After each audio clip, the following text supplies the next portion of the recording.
For the past 5 years, I've been building and scaling multiple coaching offers from scratch. I'm going to teach you now what makes a best coaching offer that practically sells itself. Many of the coaching offers I've built reached over 10K a month, 20K a month, even 50K a month. Some of them we even scaled to 500K a month. But even though I brought my own coaching company up to $10 million in cash collected for the past 2 years or so, I've been admittedly somewhat neglectful of potentially the most important aspect of building a coaching business, which is the offer creation.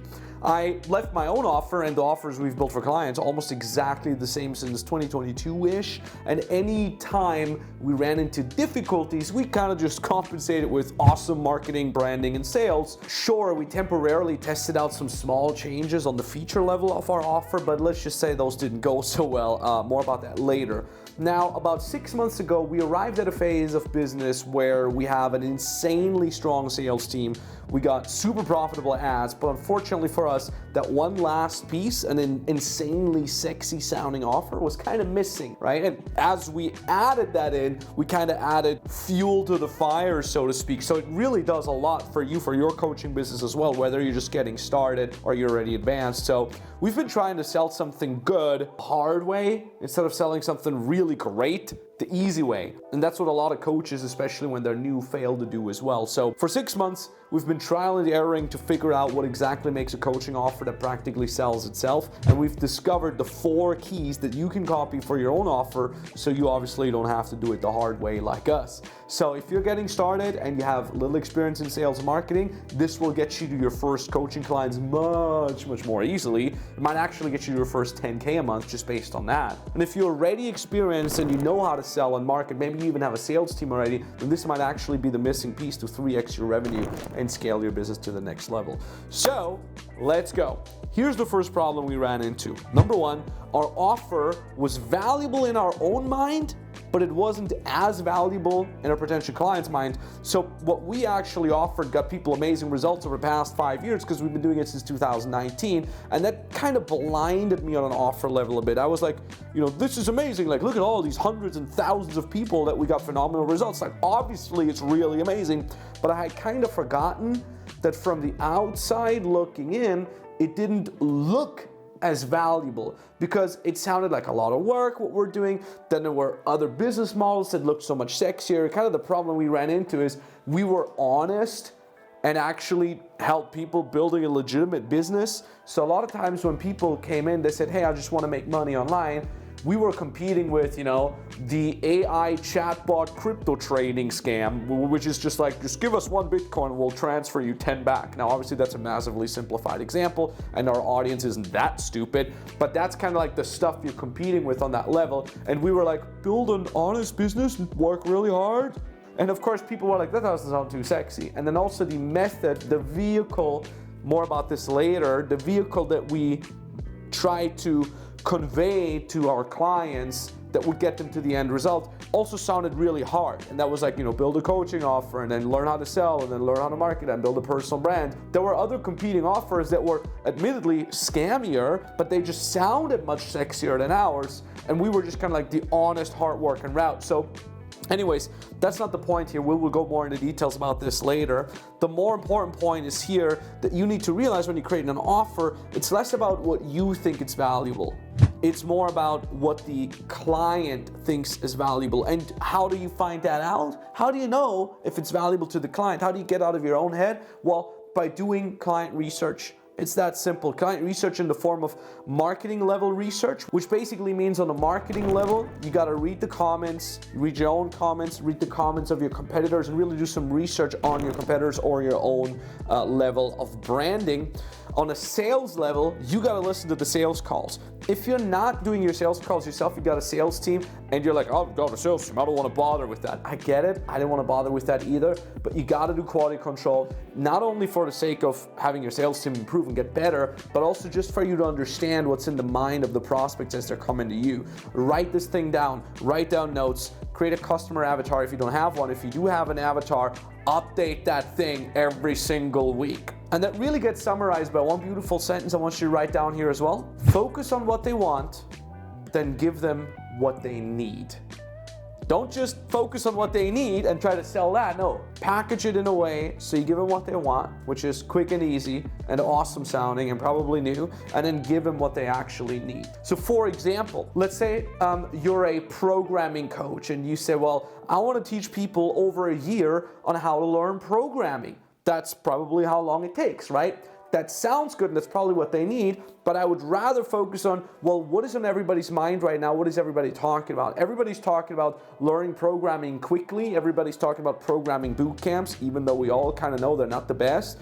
And also everybody's talking about leveraging AI to help you with programming so you don't have to learn everything from scratch. So I would lead with that and then give them obviously what they really need in order to get the end results. I'm not saying break it and give them something else. I'm saying package it right.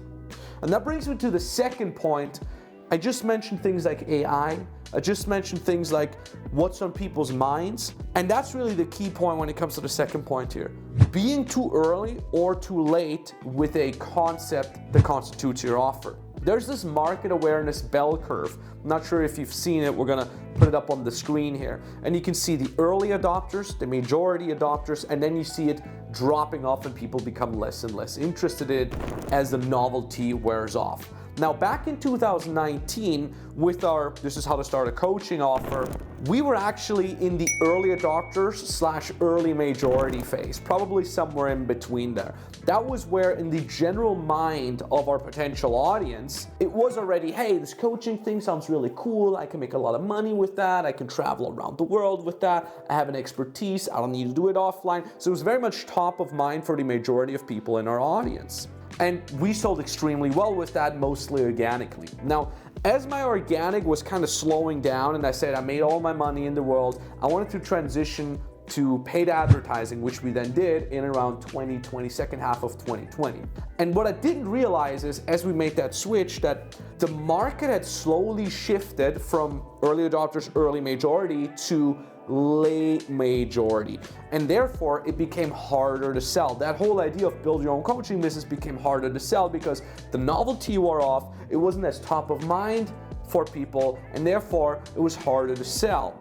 Now, what we basically did was we just compensated by building a killer sales team and getting really good at marketing, and just our entire funnel was just so perfected. It still is, by the way. And that's how we compensated with it, and that's how we still made more and more money. But we could have done it the easier way, and we probably could have made more money. Now, what we did not do, when you're looking at this bell curve now, you might be thinking, well, hold on a second. Well, once it goes to the late majority phase, why don't I just change markets, right? I go from selling programming to selling something with AI, maybe how to build an AI influence. And then, oh, well, the drop shipping is now in again, or NFTs, like whatever it is. Don't do that. Because if you have to change the market entirely and you have to rebuild an entirely new offer from scratch, you have to get a new sales team or you have to retrain your sales team. The delivery needs to be done completely from scratch, completely new. You probably have to switch your marketing and your branding. It's so much hassle to restructure everything. Here's what we did do instead when it comes to the offer. We started focusing on a different subsection of the market that was still in early majority phase. And we combined it with a market that was still in the early adopters phase. So we basically looked at, okay, coaching market. Everybody already knows that they want to start a coaching business. There's a ton of coaches out there. Amongst that market, what aspect is still in the early majority phase or potentially even in the early adopters phase? And that's where we then discovered, I'm not going to go into big details here, but that's where we discovered a lot of things about brand building, right? Going viral, as well as AI. Because we were like, okay, these are very much top of mind for people. We are amongst the early adopters. We're in the early majority phase. So now let's slightly switch the focus more on that. It's instead of switching an entire battle plan, we're just switching tactics. You're switching to a smaller sub-focus of the things that are within your niche. That's exactly what we did. And all of a sudden we started hitting record month after record month, and things really started picking up faster. Now the thing is, when things start picking up faster, you're opening yourself up to a whole new slew of problems and scaling pains, but that's normal. You're always gonna have to fix new problems. That's completely normal, and that's what I'm always excited about. Anyways, in this regards to this key point, please write down the following, and this is a really, really awesome key sentence that is gonna help you a lot. The best offers are offers where the client doesn't need to be convinced but they're already looking for a solution that is just like yours. And now you come in with a kick-ass sales team, kick-ass marketing, and that's how you can take over the market. Let me give you an example here. A lot of clients come to me with, for example, SEO coaching. They say, hey, I want to coach business owners how to use SEO. Now, for that, you have to convince the average business owner that SEO is something interesting and that it's worth their time and they're already busy enough. Not so good as an offer. However, a lot of business owners out there, they already know, hey, if I could rank on this Google thing, I could probably get more clients. Is there a way to get that? Can someone do that for me? So now all of a sudden you go from coaching SEO to, we're gonna do the SEO for you. You know what? You don't worry about it, we'll do it for you. And if you want to learn about it, we'll train your team in the process how to handle that. Another great example is actually a business partner of mine who does that. He wanted to do sales coaching for B2B SaaS companies in Germany. The problem is with these SaaS companies, they're full of nerds. They're all tech nerds. They're not really entrepreneurially minded, they're not really extrovert, they don't like the idea of sales. In fact, they hate it. So him coming in trying to sell his sales coaching, he'd have to do a lot of convincing, like, this is why sales is good for you, this is why you don't need to change your personality, this is why you need to learn it. It's gonna be an uphill battle from that. So what we did instead, we said, you know what, why don't you give them sales staff that is already trained so they don't have to do anything. They can still be introverted, they can still focus on programming, but they also make more money. And therefore, we changed the offer from something that needed convincing to something that is already top of mind for people. That freaking simple. Real quick, you might be watching this right now and you might be thinking, well, okay, the bell curve, so don't be in an oversaturated niche, figure out something completely new. No, that's not what I'm saying. Listen, you can absolutely make $10, $20, even $50,000 a month in a highly contested, oversaturated niche. We've seen this literally time and time again with niches like relationship coaching, fitness coaching, nutrition coaching, dating coaching. We got people to $30,000, $20,000, even $50,000 a month there. So don't overthink that. This bell curve, don't be too early, don't be too late kind of thing, really comes in handy if you want to make $100,000 a month plus. If your goals are lower or you're not there, you say, hey, I don't need to make 100K, then it's absolutely fine to just be in a niche that is already in existence, even if it's already in the late adoption phase. Anyways, back to the video. Now, all this complicated talk about market awareness and saturation might make it seem to you that the basics kind of don't matter anymore, but let me keep you from committing offer creation suicide here. It absolutely still matters to adhere to the basics. In fact, if you want an offer that sells itself, remember the acronym HEC, H-E-C. The H stands for high ticket. Obviously, I know this is basic, but it bears worth repeating. You want to have a high ticket offer. In fact, what used to be high ticket isn't even fully considered high ticket anymore. You want to sell something for at least $3,000. I know if you're getting started, this is a large sum. You can start by charging half or only $500, but eventually you want to have at least a ticket of $3,000. Many of our beginner clients start with $3,000. They increase their prices up to $12,000 for a single coaching offer. And that's really decent. Like, imagine like you sell a single client $12,000. You just need a client a month, make 5 figures a month. If you have a sales team, you know, like you just need to sell 10 clients, 12K, and also you're making 120,000 revenue a month. It's pretty decent. That's what the H stands for. The E stands for end result oriented. Again, another classic. I see a lot of folks come to us saying like, well, I want to do lessons, like 1 hour lessons for piano or 1 hour lessons for golf. Nobody pays for lessons. They want to pay for an end result, all right? When you go get a haircut, you're not getting a 1 hour haircut. You're going to get a haircut. Like, make my hair from long and shitty to nice and cool buzz fade or whatever it's called. All right, you're getting an end result. So you should also charge an end result. What we're doing in our company is we help you start and scale your own coaching business so you can make your first 4 to 5 figures a month. And if you're already making some money, we'll help you get up to multiple 6 figures a month. Clear end result orientation. And 3, it's gonna need clarity. Now that last clarity point actually leads us to something very important. Right? Pay attention. So you got an offer that is high ticket, you got an offer that is clear and that is end result oriented. Great. Now, before I will show you that most impactful key point when it comes to offer creation, I want you to ask yourself the following question. Is the vehicle with which you're delivering your clients the end result sexy and easy? For example, if you don't know what I mean, for example, healthy habit coaching versus More Nutrition. More Nutrition is a company of a friend of mine. just have a look at these two offers. Someone comes to us, says, I want to do healthy habit coaching. I want to help people build healthy habits. I always tell them like this: imagine someone lying awake at night. Is there anybody on this earth saying, if only I had healthier habits? Not really. The vehicle, right, to which you get the end result, which is being healthy, losing weight, looking better, habits isn't really sexy. Habit sounds like a lot of work. Habit sounds like I gotta restrict my diet. I don't like that. If, on the other hand, you look at a More Nutrition company that a friend of mine owns, what they're doing is they say, look, you can eat whatever you want.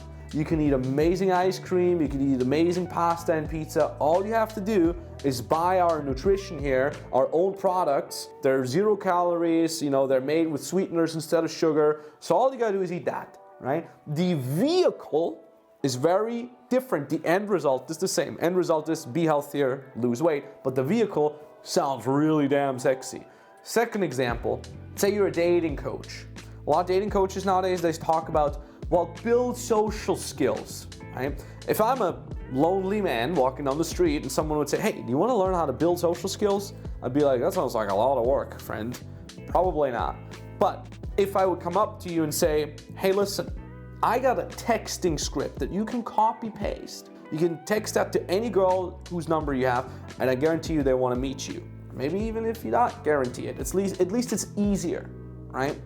That sounds like a hell of a sexy vehicle that will get me to the same end result, right? I'll give you a third example just to really hammer it down. Learn trading. Sounds like a lot of work.